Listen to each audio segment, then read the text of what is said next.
মুসলিম ভাইও খুশি, কারণ তিনি একজন কৃষক, ধান কাটা বাড়িতে আসতেছে আর এরকম ডান্স দিচ্ছে, লাগারে লাগা লাগারে লাগা। ভাবি কো রহেন রহেন, কারে দিয়া লাগাইবেন? মুসলিম ভাই কয় আমরাই লাগাবো, ধানের শীষের লোকেরা রহেন, ভেজাল আছে। ভিডিওটা শোনেন। ধানের শীষ মার্কা, এই মার্কা শুধু এই মার্কা শুধু আব্দুল্লাহ ভাইয়ের নয়, এই মার্কা মরহুমা শেখ হাসিনার মার্কা। এই মার্কা ভাবিয়ে কয় অভ্যাসটা রয়ে গেছে আর কি।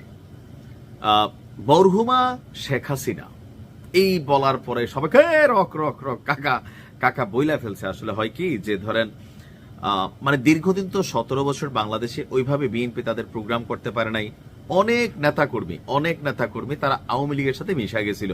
তো মিশতে মিশতে বলতে বলতে অভ্যাস হয়ে গেছে। আর শুধু এই কাকাই বলছে না, ঘটনাটা হচ্ছে মুন্সিগঞ্জ 1 আসনের কারা কারা আছেন ওই এলাকায়। তো সারা বাংলাদেশে যখন শেখ হাসিনা সরকারের পতন ঘটলো, তো অনেকে পিঠ বাঁচানোর জন্য, অনেকে যারা আওয়ামী লীগের মধ্যে লুকায়িত ছিল, বিভিন্ন দলের, বিএনপি, জামাত ইসলাম বা অন্যান্য দলের যারা ছিল বা এতদিন প্রকাশিত ছিল না, মানে বিভিন্ন কারণে এখন আবার তারা সবাই কিন্তু ঘরের ছেলে ঘরে ফিরে আসছে। তো ওই যে দীর্ঘদিনের প্র্যাকটিস, এই জায়গাতে আইসা এটা কিন্তু তাদের চলে আসতেছে মুখ ফসকায়। যে তিনি বলতে চাইছিলেন, যেহেতু বিএনপির সভানেত্রী বা প্রধান যিনি চেয়ারপারসন আমরা যা বলি, মরহুমা খালেদা জিয়া, তো ওনার নামের জায়গায় তিনি ঠেলার ছুটে বলে ফেলছেন মরহুমা শেখ হাসিনা। এটা আসলে স্লিপ অফ টাং, এর বাইরে কিছুই না। তবে এখানে মুন্সিগঞ্জ 1 আসনে আমি দেখলাম, এটা মুন্সিগঞ্জ 1 আসনেরই সম্ভবত, যদি ভুল হয় মাফ করে দেন, কারণ মুন্সিগঞ্জে 3টা জায়গাতে আমি দেখছি যে এখানে বিএনপির মনোনয়ন পেয়েছেন।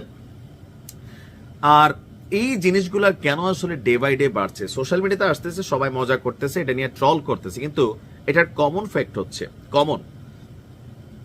দিন শেষে রাজনীতিগুলো শহরে চলে, দিন শেষে রাজনীতিগুলো টেলিভিশনের বক্তব্য টকশোয়ে চলে, এক নেতা আর এক নেতারে চিরা ফেলে ফাইরা ফেলে। কিন্তু বাস্তবতা হচ্ছে আমাদের রাজনীতির মধ্যে এখনো একটা সম্প্রীতির জায়গা আছে লোকালয় বা গ্রাম অঞ্চলগুলোতে। সেখানে যেহেতু নির্বাচন আসতেছে, সবার ভোট দরকার। আর এই দেশের একটা পাগলও জানে যে এই দেশে ভোটের একটা বড় বাক্স আওয়ামী লীগের নেতাকর্মীদের হাতে। বিএনপি তাদের নিজস্ব ভোট দিয়ে জীবনও পাশ করবে না, মানে ক্ষমতা যেতে পারবে না, জামাতও পারবে না। দরকার কার? আওয়ামী লীগের ভোট। এটা তো একটা পাগলও স্বীকার করতেছে। আর যার কারণে জামাত বলতেছে আসো আসো আমাদের কাছে আসো, সব দায়িত্ব নিব। বিএনপি বলতেছে আমাদের কাছে আসো, আমরা ডিস্টার্ব করবো না। কারণ আওয়ামী লীগ হচ্ছে একমাত্র ভোট ব্যাংক যারা সুইং করাবে জামাত ক্ষমতায় যাবে নাকি বিএনপিতে। তো টক শোতে যে আলাপ আলোচনা গরম, এগুলা ভাই বলার জন্য বলা, কারণ দিন শেষে সবাই তাদের আওয়ামী লীগ যে লবিংটা ব্যবহার করে। আওয়ামী লীগ তো সব খারাপ না, যারা অপরাধী ছিল পালাই গেছে, অনেকে মিথ্যা মামলা শিকার হয়েছে, তাদেরও জামিন হচ্ছে। তো এই মুহূর্তে আওয়ামী লীগের এই যে নেতাকর্মী তারা বিভিন্ন দলে যোগ দিচ্ছেন, প্রতিদিনই দেখবেন জামাতে এত যোগ দিচ্ছেন, এনসিপিতে যোগ দিচ্ছেন, বিএনপিতে যোগ দিচ্ছেন। তো তারা তো এখন ঢুকার পরে অনেক এলাকার প্রভাবশালী অনেক ব্যক্তিত্ব আছে যারা ভোট ব্যাংকটাকে কন্ট্রোল করে। তো বিভিন্ন প্রোগ্রামে তাদেরকে অতিথি হিসাবে রাখা হয়।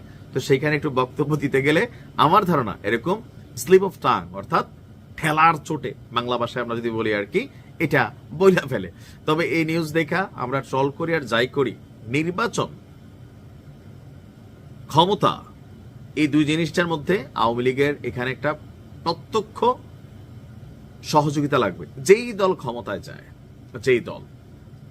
সো সবাই চাচ্ছে যারা ভালো মানুষ আওয়ামী লীগ করছে এই ভোটগুলো যেন তারা পায়। অপরাধীদেরকে অনেকে রাখতে চাইবে না, এটা স্বাভাবিক, কিন্তু যারা আওয়ামী লীগ করছে বা আওয়ামী লীগ মনা বা আওয়ামী লীগের পরিবার, তাদের ভোটগুলোর জন্যই সবাই আসলে উঠে পড়ে লাগছে। আর এখান থেকে এরকম ঘটনা ঘটছে। ভালো থাকুন, আসসালামু আলাইকুম।